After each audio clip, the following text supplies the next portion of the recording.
Hi, today on Enso Homestead, we're fixing the leveling springs on the RV and taking the RV back to California. I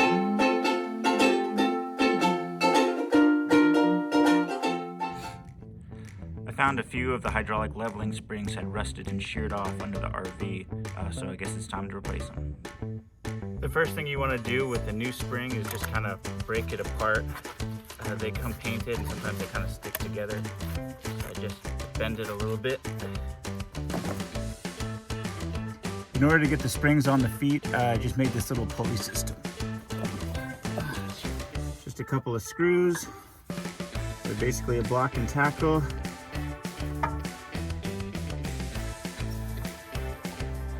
And then I just cinch it down. And then pop it in.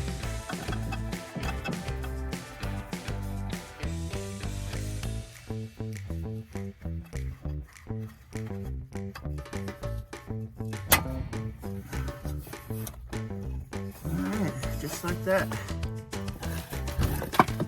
I also replaced the crankshaft positioning sensor and did an oil change on the generator and the engine.